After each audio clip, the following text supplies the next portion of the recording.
ஸ்ரீவிஷ்ணு புராணம்ங்கிற உயர்ந்த கிரந்தத்தை, நூலினை நாம் இங்கே அனுபவித்து வருகிறோம். புலஸ்தியராலும் வசிஷ்டராலும் அருளப்பட்டவரான பராசர முனிவர் மைத்ரேயராலே கேள்வி கேட்கப்பட்டவராய் உபதேசங்களை செய்கிறார். நல்ல சீடர்கள் எவ்விடத்திலே நிறைந்திருக்கிறார்களோ அந்த இடம்தான் அருமையான விளக்கங்களுக்கு தோற்றுவாயாக விளங்கும். ஆச்சாரியர் வசத்தியாக இருக்க வேண்டும், குரு உயர்ந்தவராக இருக்க வேண்டும், அது மட்டும் போதாது. சீடர்களும் ஏற்ற கலங்களாக இருக்க வேண்டும். புரியுறா போல சொல்றேன். பசுமாடு நிறைய பால் கொடுக்கிறது, ஆனா அதை வாங்கிக்கிறதுக்கு தகுந்த பாத்திரம் இருக்க வேண்டுமே. பாத்திரம் ஓட்டையா இருந்தா சரிப்பட்டு வருமா? அது கொடுக்கிற பால் அத்தனையும் வீணாக போய்விடும். ஓட்டை இல்லாத பாத்திரம், பெரிய பாத்திரம், கொள்ளளவு நிறைய இருக்கிற பாத்திரம், அப்படி இருந்தா தான் அந்த பாலை நிரப்பிக் கொள்வதுங்கிறது கூடும். சீடர்களும் அப்படித்தான் இருக்க வேண்டும். இன்னைக்கு இருக்கிற உலகம் எப்படி இருக்குன்னா, நமக்கு பரீட்சைக்கு எந்த போர்ஷன் வரைக்கும் உண்டோ அதை தெரிஞ்சுனுட்டா போரும். அப்புறமா வர பரீட்சைக்கு முன்ன படிச்ச போர்ஷன்ஸ் தேவையே இல்லை, அதை மறந்துட்டா கூட பரவாயில்ல. இது ஒரு ஆரோக்கியமான கல்வி முறையாக சொல்ல முடியாது. நாம பலவற்றை தேடி தேடி கற்க வேண்டும். பல பெரியோர்களை நாம் நாட வேண்டும். தத்வித்தி பிரணிபாத்தேன பரிபிரஷ்னேன சேவையா உபதேக்ஷ்யந்தி தே ஞானம் ஞானினஹா தத்துவதர்ஷினஹா. அர்ஜுனனிடத்துல கண்ணன் சொல்றார், ஆசான்களை தேடிச் செல். நமக்கு நல்லது சொல்றவா எங்க இருக்கான்னு நாம தேடி போக வேண்டும். அவர்களை விழுந்து வணங்க வேண்டும். பணிவன்போடே அவர்களிடத்திலே கேட்க வேண்டும். ரொம்ப சிரமப்பட்டு அர்த்தங்களை நாம் தெரிந்து கொள்ள வேண்டும். கஷ்டப்பட்டு தெரிஞ்சுண்டாத்தான் ஒரு விஷயத்தினுடைய அருமையே நமக்கு விளங்கும். சுலபமா கிடைச்சுட்டா எத்தோட அருமையும் நமக்கு புரியவே செய்யாது. வெளி தேசத்துல ஒரு பெரிய பணக்காரர் இருந்தார், பெரும் செல்வந்தர். அவருக்கு ஒரு அருமை பிள்ளை. இந்த பிள்ளை என்ன தெரியுமா பண்ணுவார்? ஏரோப்ளைன்ல போனாலும் அதுலயும் அந்த பிசினஸ் கிளாஸ்ன்னு சொல்ற பாருங்க, ஃபர்ஸ்ட் கிளாஸ் டிக்கெட்டு தான் வாங்கிப்பார். அதுலதான் அவர் பயணம் செய்வார். சுமார் 600-700 கிலோமீட்டர் தூரத்துல இருக்கிற ஊருக்கு போகணும்னாலும் விமான பயணத்தை தான் தேர்வு செய்வார். ரொம்ப சொகுசு பேர் வழி, பணம் நிறைய இருக்கு. ஆனா வேடிக்கை பாருங்க, அந்த பிள்ளையினுடைய தகப்பனார் யார் பெரும் செல்வந்தராக முதலிலே நான் சொன்னேனோ அவர் எப்பவும் ரயில் பயணத்தை தான் ப்ரிஃபர் பண்ணுவார். ரொம்ப தூரம் போறதா இருந்தா தான் விமான பயணம். அதுலயும் சாதாரண வகுப்புல தான் போவார். எனக்கு இந்த ஃபர்ஸ்ட் கிளாஸ் டிக்கெட் தான் வேணும் அப்படின்லாம் கேட்க மாட்டார். ட்ரெயின்ல போனாலும் 2ஆம் வகுப்புல தான் போறார். இது நிறைய பேருக்கு சந்தேகம். இது என்ன அப்பா இப்படி இருக்கார், பிள்ளை ரொம்ப சொகுசா இருக்காரே அப்படின்னு அவரிடத்திலே போய் கேட்டார்கள். அந்த பெரியவர் என்ன தெரியுமா பதில் சொன்னார்?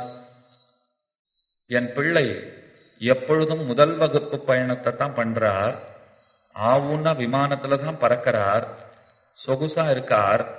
ஒரே காரணம், அவருடைய தந்தை மிகப்பெரிய பணக்காரன்.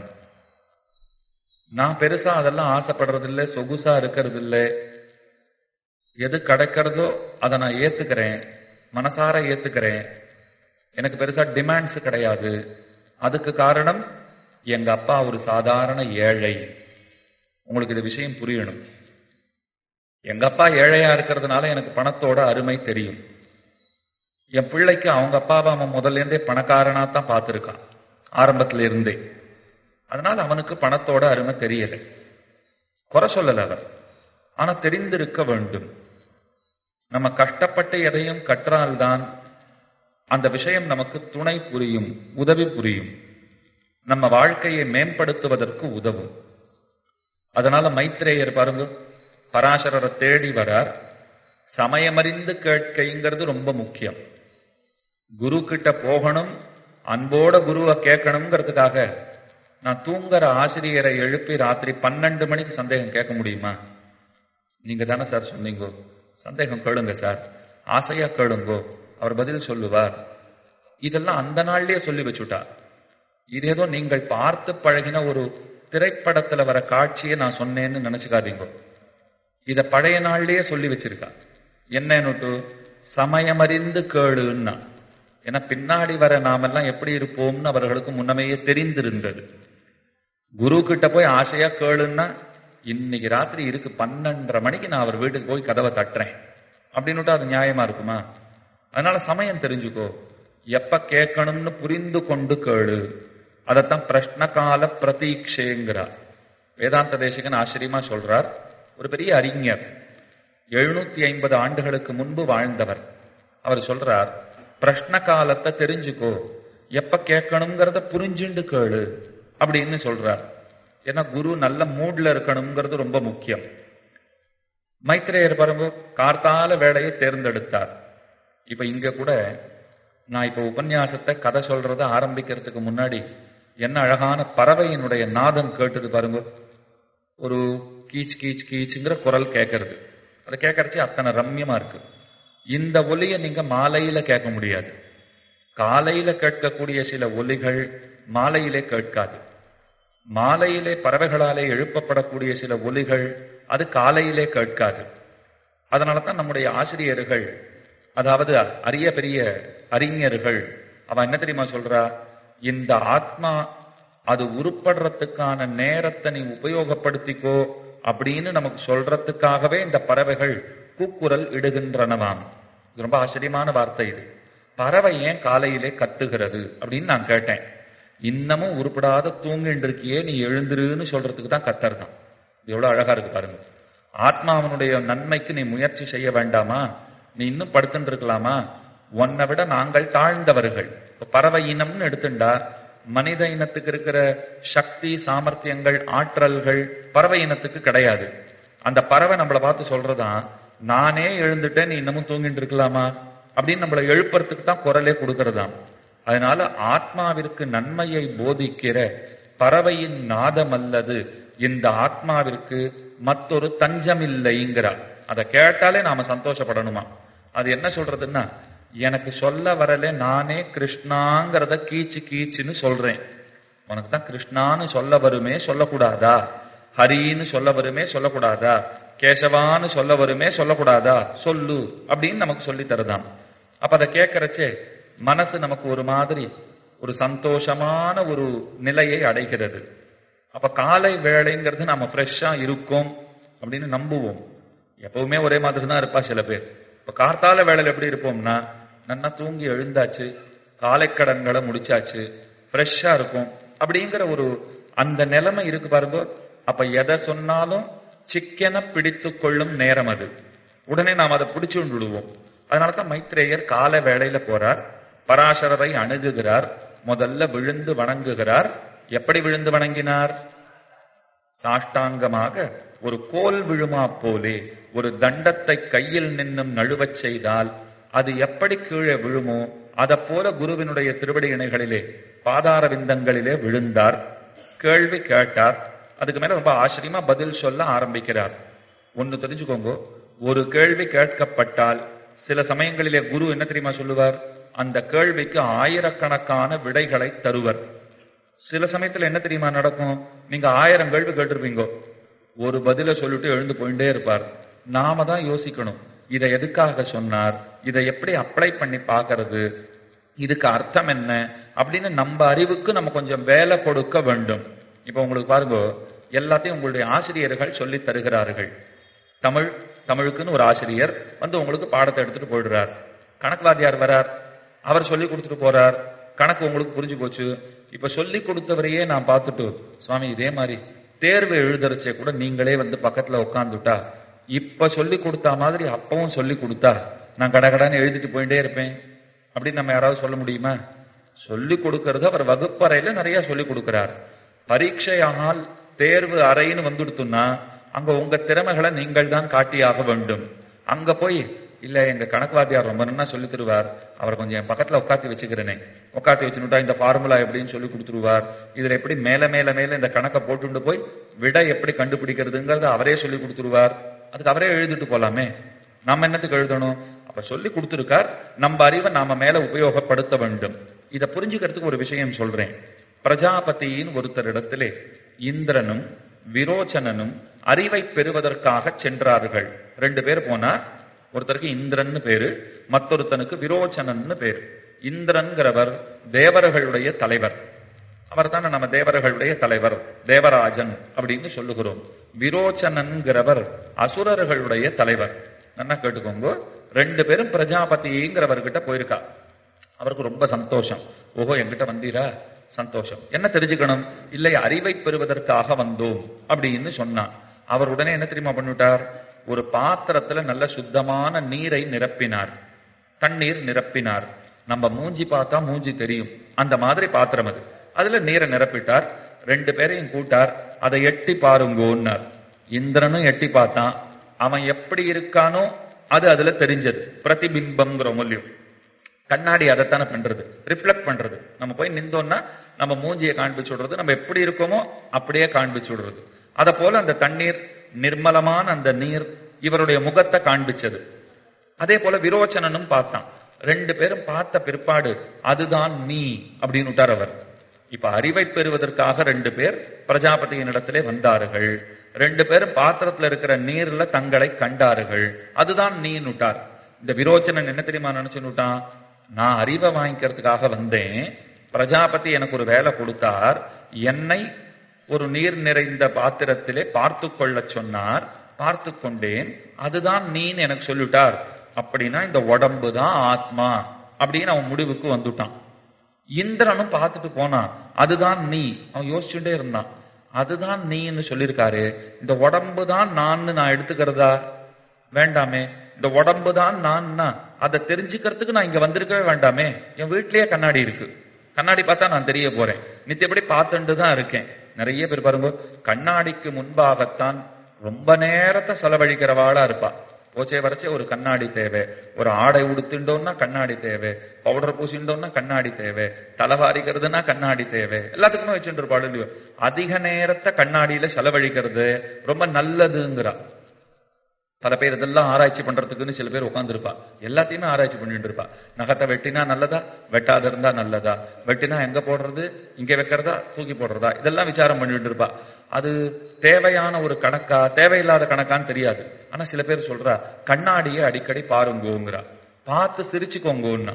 நான் கேட்டேன், ஏற்கனவே ஊர் உலகம்லாம் பைத்தியங்கிறது, இதுல நான் கண்ணாடியை வேற பார்த்துட்டு அப்பப்ப தனித்து சிரித்து கொண்டே இருந்தேன்னால், இல்ல இந்த முயற்சி, இந்த பிராக்டிஸ் ரொம்ப முக்கியம். ஏன் அப்படின்னா இன்னைக்கு நிறைய பேருக்கு சிரிக்கிறதே மறந்து போச்சு. எத்தனை பேர் சிரிக்கிறான் பாருங்க. சில பேரை பார்த்து நாம சிரிச்சா கூட அவர் என்னமோ ரொம்ப மும்மரமா சிரிக்க கூடாதுன்னு இருப்பார். அது என்னன்னு தெரியல. அது என்ன, சிரிச்சா ஏதாவது பணம் செலவழிஞ்சு விடும், காசு நம்ம கையை விட்டு போயிடும் அப்படின்னு அவருக்கு யாராவது தப்பா சொல்லி கொடுத்துருக்காளான்னு தெரியல. யாரை பார்த்தாலும் நம்ம ஒரு புன்னகையை உதிர்த்துட்டு போறோம். அதுல நமக்கு என்ன நஷ்டம் இருக்கு? ஒரு சின்ன சிரிப்பு தானே சிரிக்க போறோம். குழந்தைகளை பாருங்க, பாம்பு வந்தாலும் சிரிக்கிறது, சிங்கம் பக்கத்துல வந்தாலும் சிரிக்கிறது, வேண்டினவன் வந்தாலும் சிரிக்கிறது, வேண்டாதவன் வந்தாலும் சிரிக்கிறது. இப்ப நம்ம பெரியவர்கள் தான் சில பேரை பார்த்தா அப்படி மூஞ்சியை திருப்பிட்டு போவா, இவனை போய் பார்த்தனே காலங்காத்தால அப்படின்னு திருப்பிட்டு போறா பாருங்க. அப்பத்தான் ஞானிகள் ஒரு கேள்வி கேட்கிறா, இந்த குழந்தை பெரியவனை போல நடந்துகிறது, பெரியவர்கள் குழந்தைகளை போல நடந்துகிறா. ஏன்னா குழந்தை எல்லாரையும் ஒரே பார்வை தான் பாக்குறது, பெரியவர்கள் தான் பிடிச்சவா வந்தா ஒரு பார்வை சௌக்கியமான்னு போய் கேட்பா. என்ன கேட்கவே இல்லையா, உன்னை பிடிக்கல கேட்கல, அவரையும் போய் கேட்கறேன்னா அவர் பாக்குறச்செல்லாம் ஒரு 100 ரூபாய் என் கையில திணிச்சுட்டே இருக்கார், ஒரு சௌக்கியமானு கேட்டா குறைஞ்சு போயிட போறதா? இப்போ அந்த மாதிரி தங்களை வச்சுட்டு இருக்கா பாருங்க. அது ரொம்ப ரொம்ப தப்பு. யாரை பார்த்தாலும் நாம ஒரு புன்னகை பூக்கிறதோ, நலமான விசாரிக்கிறதோ, இதெல்லாம் ரொம்ப முக்கியம். தெரியாத வாக்கிட்டேயே அப்படித்தான் நடந்துக்கணும்னா தெரிஞ்சவா கிட்ட அப்படி நடந்துக்கணுங்கிறத தனிப்பட சொல்ல வேண்டுமா பாருங்க. இப்ப நானே உங்களை எங்கேயோ காஞ்சிபுரத்துல பார்த்தேன்னா அடையாளம் தெரிஞ்சுட்டா நான் வந்து கேட்க போறேன், நீங்க என்ன ராமகிருஷ்ணா ஹோம் மாணவர் தானே, எங்க பார்த்திருக்கேன்னு விசாரிச்சுட்டா சந்தோஷம். இத்தனை பேர்ல எனக்கு அடையாளம் தெரியல, ஒருவேளை உங்களுக்கு அடையாளம் தெரிஞ்சு வந்து கேட்டீங்கன்னு வச்சுக்கோங்க, எனக்கு தெரியறதா சார், நீங்க வந்தீங்களே எங்களுக்கு கதையெல்லாம் சொன்னீங்களே சௌக்கியமானு கேட்டீங்களானால் அப்ப எனக்கு என்ன தெரியுமா தோணும், இந்த 9 நாள் தராத மனநிறைவை கூட அந்த ஒரு நாள் உங்களுடைய ஒரு கனிவான சொல் தரும். அன்னைக்கு ஒரு ஆனந்தம் ஏற்படும் இல்லையோ, வந்து நம்மள விசாரிச்சா, நம்மள ஞாபகம் வச்சுட்டு இருக்கா, ஆசையா வந்து கேட்டா. இதுதான் வாழ்க்கைக்கு தேவை. நாம எதை கொண்டு வந்தோம் எதை கொண்டு போகிறோம்னு பாருங்க, ஒண்ணுமே கிடையாது. அதனால இந்திரன் யோசிச்சு பார்த்தான், கண்ணாடிய பார்க்க சொல்லியிருக்காரு, கண்ணாடியை அப்பப்ப பாருங்கோ, சிரிச்சு பழகிக்கோங்கோ. அப்பப்ப சிரிச்சுட்டே இருந்தா இந்த தசை நாறுகள்லாம் சரியா வேலை பண்ணும், ஆயுள் கூடும். யாரையாவது பார்த்தா நம்ம வலுக்கட்டாயமா சிரிக்கணுங்கிறது இல்லாமல் இயல்பாவே முகம் எப்பொழுதும் புன்னக படர்ந்ததாவே இருக்கும். இங்க இருக்கிற ஞானிகள் படத்தெல்லாம் நீங்க கூட பாருங்க, கொஞ்சம் இறுக்கமா இருக்கா போல சில பேர் இருப்பா. சில பேருடைய முகத்தை பார்த்தோம்னா கொஞ்சம் இறுக்கமா இருக்கா போல இருக்கும், கோபமா இருக்கா போல இருக்கும். ஆனா ஒரு உண்மை சொல்றேன், நீங்க பார்க்கிற விதத்திலே பார்த்தால் அதெல்லாம் தாண்டின ஒரு புன்னகை அவர்கள் இதழ்களிலே இழையோடும். அதை பார்க்க நமக்கு தெரியணும்னா முதல்ல நாம சிரிக்கிறதுக்கு பழகிக்கணும். நாம பாக்குற பார்வை அப்படியே கண்ணாடி மாதிரி தான் அது. இப்ப கண்ணாடி மட்டுமே நம்ம பாக்குறத காட்டாது, நம்ம மூஞ்சியை பார்த்தா கண்ணாடியில தெரியறது அது மட்டும் கிடையாது. நீங்கள் பழகுகிறவர்களும் உங்களைத்தான் ரிஃப்ளெக்ட் செய்கிறார்கள். நீங்க யார் யார்கிட்ட பழகுகிறீர்களோ அவர்களும் உங்களைத்தான் காட்டுறா. நீங்க என்ன கொடுக்குறீங்களோ அது உங்களுக்கு திரும்ப கிடைக்க போறது.